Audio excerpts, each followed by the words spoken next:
दिल्ली विधानसभा का परिणाम और मुख्यमंत्री के शपथ की जितनी चर्चा नहीं हुई, उससे ज़्यादा चर्चा इस बात की हो रही है कि बिहार के मुख्यमंत्री नीतीश कुमार अपने प्रगति यात्रा का बहाना बनाकर शपथ ग्रहण में शामिल नहीं हुए और नीतीश कुमार का रेखा गुप्ता के शपथ ग्रहण समारोह में शामिल न होना और उसके बाद दिल्ली के इंपीरियल होटल में एनडीए की बैठक में शामिल न होना राजनीतिक हलकों में चर्चा का विषय बना हुआ है।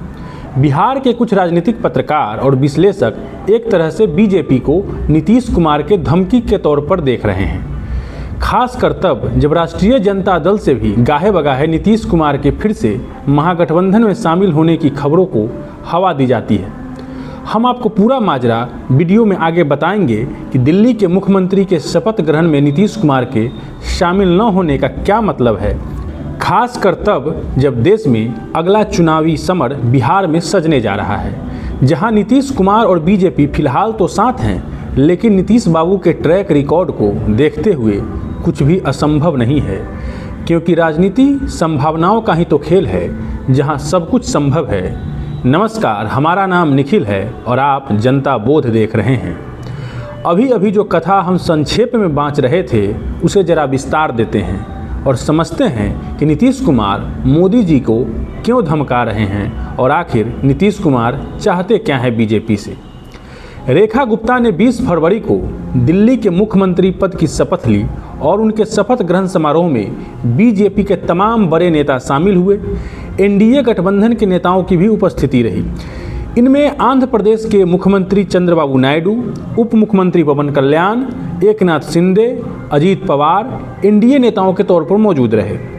उद्देश्य था एनडीए के एकजुटता का मैसेज देना, वह भी तब जब इंडिया ब्लॉक का एकजुटता हवा में झूल रहा है। इसका ताज़ा उदाहरण हरियाणा और दिल्ली में हुए विधानसभा के चुनाव हैं, जहां कांग्रेस और आम आदमी पार्टी मुख्य विपक्षी दल थे लेकिन एकजुट नहीं थे। परिणाम वही हुआ जो होना था, चुनावी जीत से हाथ धोना था। खैर, हम बात कर रहे हैं बीजेपी और नीतीश कुमार की, तो बीजेपी शपथ ग्रहण समारोह के बहाने एनडीए नेताओं की एकजुटता दिखाने में नाकाम रही। कारण थे नीतीश कुमार, क्योंकि वही नेता गायब रहा जिसके राज्य में चुनाव होना है, जहां एनडीए 243 में से 225 सीट जीतने का दावा कर रही है, लेकिन नीतीश कुमार तो नीतीश कुमार हैं। कब ताश का पत्ता फेंट दें किसी को कुछ पता नहीं होता। दिल्ली में नीतीश कुमार की गैर मौजूदगी ने बिहार के मुख्य विपक्षी दल राजद को एक अवसर दे दिया। लगे हाथ लालू परिवार के करीबी एक राजद विधायक ने दावा कर दिया कि नीतीश कैसे जाते, वह तो हमारे साथ आने वाले हैं। पटना के मनेर विधानसभा सीट से राजद के विधायक हैं भाई वीरेंद्र। लालू यादव और तेजस्वी यादव दोनों के गुडबुक में शामिल माने जाते हैं। उनसे मीडिया ने नीतीश कुमार के दिल्ली के शपथ ग्रहण समारोह में नहीं जाने को लेकर सवाल पूछा। जवाब में विधायक जी ने दावा कर दिया कि नीतीश कुमार वहां क्यों जाएंगे, वह तो हमारे साथ आने वाले हैं। सुनिए क्या कहा उन्होंने। आज नहीं गए शपथ ग्रहण में दिल्ली। कौन नहीं गए? नीतीश कुमार आज दिल्ली नहीं गए।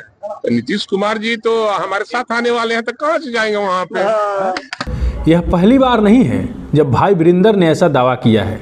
बीते साल नवंबर महीने में उन्होंने कहा था कि राजनीति में कोई परमानेंट दोस्त या दुश्मन नहीं होता। बात भी बिल्कुल ठीक है। इसका सबसे अच्छा उदाहरण नीतीश कुमार ही हैं। राजद में भाई वीरेंद्र अकेले नहीं हैं जो नीतीश कुमार को ऐसा ऑफर दे रहे हैं। साल की शुरुआत में यानी 1 जनवरी को राजद सुप्रीमो लालू यादव भी नीतीश कुमार को राजद में आने का ऑफर दिया था। उन्होंने कहा कि नीतीश कुमार के लिए हमारे दरवाजे तो खुले ही हैं, नीतीश को भी खोल कर रखना चाहिए।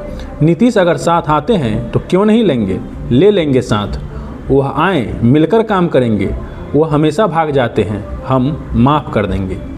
हालांकि लालू यादव के बयान के बाद तेजस्वी यादव ने इन संभावनाओं को सिरे से खारिज कर दिया। तेजस्वी ने कहा, मीडिया के सवालों को टालने के लिए राजद सुप्रीमो ने ऐसा कहा था। मैं पहले ही साफ कर चुका हूं कि नीतीश के लिए हमारे दरवाजे हमेशा के लिए बंद हो चुके हैं। इस सारे मामले में जेडीयू ने क्या कहा? पार्टी की ओर से कहा गया कि नीतीश कुमार प्रगति यात्रा पर हैं। 20 फरवरी को पहले से ही नालंदा जिले में उनकी यात्रा का शेड्यूल तय था, इसलिए वहां शपथ ग्रहण में नहीं पहुंच पाए। जदयू की ओर से केंद्रीय मंत्री ललन सिंह और संजय झा ने समारोह में हिस्सा लिया। नीतीश कुमार का सियासी अतीत ऐसा रहा है कि उनके किसी भी कदम पर राजनीतिक हलचल पैदा हो जाती है। उनके सहयोगी और विरोधी दोनों सतर्क हो जाते हैं और उनका ट्रैक रिकॉर्ड भी कुछ ऐसा ही रहा है कि जिस गठबंधन में नीतीश कुमार होते हैं उसका पलड़ा चुनाव में भारी हो जाता है। 2005 से लेकर अब तक के तमाम विधानसभा और लोकसभा चुनाव के नतीजे इस बात की सच्चाई बयान करते हैं। अब राजद को भी इस बात का इल्म तो है कि अगर नीतीश कुमार बीजेपी के साथ लड़े तो एनडीए को बढ़त मिल सकती है, क्योंकि जाति और सामाजिक समीकरण एक तरह से एनडीए के पक्ष में है। राजनीतिक विश्लेषकों का अनुमान है कि ऐसी स्थिति में 2010 विधानसभा के आसपास का रिजल्ट हो सकता है, जिसमें बीजेपी जेडीयू गठबंधन को 206 सीटों पर जीत मिली थी। राजद के एक नेता नाम न बताने के शर्त पर बता रहे थे कि कहीं न कहीं राजद ये मानकर चल रही है कि नीतीश के बिना सरकार बनाना मुश्किल है, इसलिए राजद की तरफ से शीर्ष नेतृत्व भी ऐसे संकेत दे रहा है। लालू जी ने 1 जनवरी को बोला था, उसके बाद से गाहे बगाहे कई राजद नेता इसको दोहराते रहते हैं। दूसरी तरफ मुख्यमंत्री हैं जो अपनी गतिविधियों से विरोधियों को बयानबाजी का मौका देते रहते हैं। अब ताज़ा घटनाक्रम को ही लीजिए।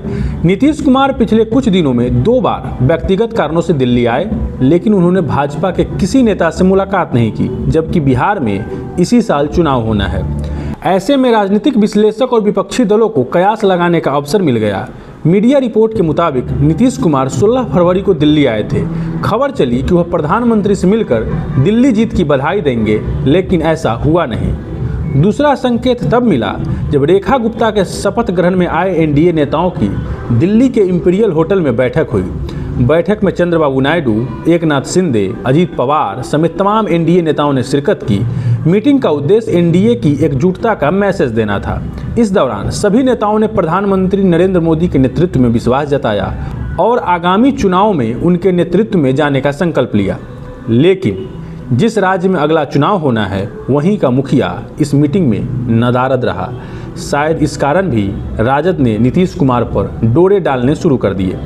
इस बैठक में उपेंद्र कुशवाहा और जीतन राम मांझी भी नहीं पहुंचे। इसको लेकर भी बिहार एनडीए में दबी जबान ही सही, लेकिन खटपट का अंदेशा लगाया जाने लगा है। आखिर नीतीश कुमार ऐसा क्यों कर रहे हैं? वो चाहते क्या हैं? इशारों में क्यों धमका रहे हैं बीजेपी को? नीतीश कुमार या फिर उनकी पार्टी का कोई भी नेता सीधे सीधे एनडीए के खिलाफ बयान नहीं देता। उनका बयान होता है गठबंधन अटूट है। वहीं बिहार बीजेपी के प्रदेश अध्यक्ष दिलीप जायसवाल और दोनों डिप्टी सीएम विजय कुमार सिन्हा और सम्राट चौधरी कई बार बोल चुके हैं कि एनडीए नीतीश कुमार के चेहरे पर ही चुनाव में जाएगी। नीतीश कुमार खुद भी अब कहीं नहीं जाने की बात कर चुके हैं और हर कार्यक्रम इस बात को दोहराते रहते हैं। लेकिन ऐसा क्या है कि नीतीश कुमार के राजनीतिक हाव भाव विपक्ष को मौका दे देता है और बीजेपी को भौचक्का कर देता है?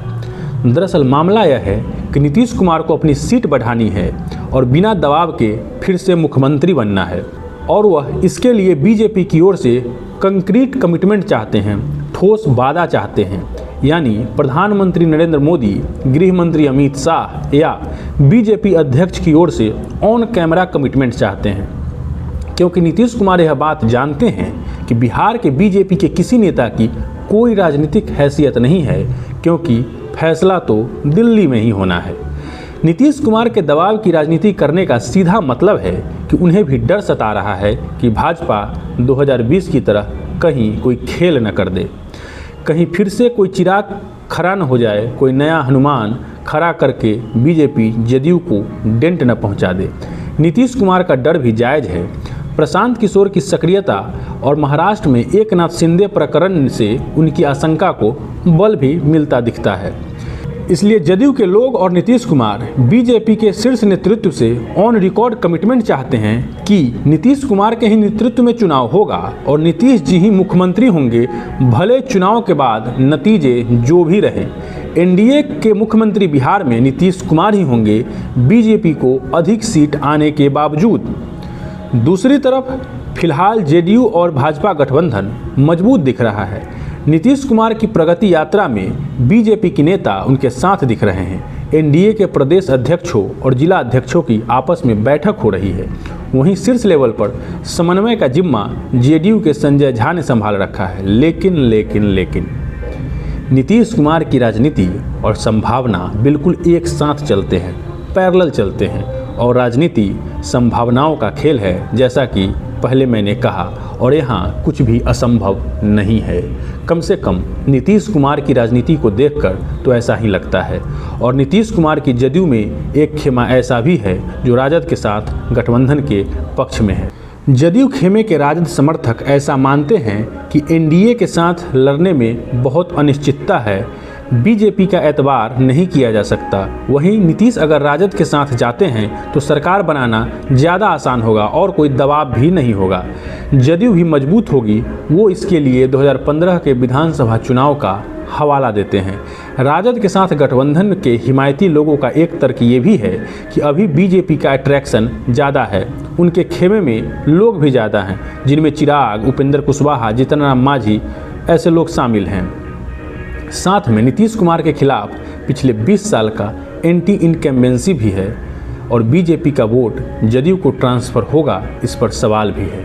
ऐसे में राजद के साथ जाना सेफ पैसेज हो सकता है। फिलहाल जदयू में ऐसे लोगों की संख्या बेहद कम है और ये लोग हाशिए पर भी हैं, लेकिन नीतीश कुमार अपनी सहूलियत से सहयोगी बदलते रहे हैं, पार्टी के भीतर भी और बाहर भी। ऐसे में कब जदयू में राजद समर्थक खेमा ताकतवर हो जाए, कुछ कहा नहीं जा सकता। जी हाँ, कहा तो नहीं जा सकता, लेकिन कहा जा रहा है। खैर, हमारे लिए महत्वपूर्ण है कि आप क्या कहते हैं। नीतीश फिर चुनाव से पहले पाला बदल सकते हैं, बदलना चाहिए या क्या होना चाहिए? आप अपने विचार हमारे कमेंट बॉक्स में ज़रूर लिखिए। हमारे चैनल जनता बोध को सब्सक्राइब कीजिए, वीडियो को लाइक करें और राजनीतिक दिलचस्पी रखने वाले दोस्तों को ये वीडियो शेयर भी करें। धन्यवाद, आभार। मैं निखिल कुमार, आप जनता बोध देख रहे हैं। नमस्कार।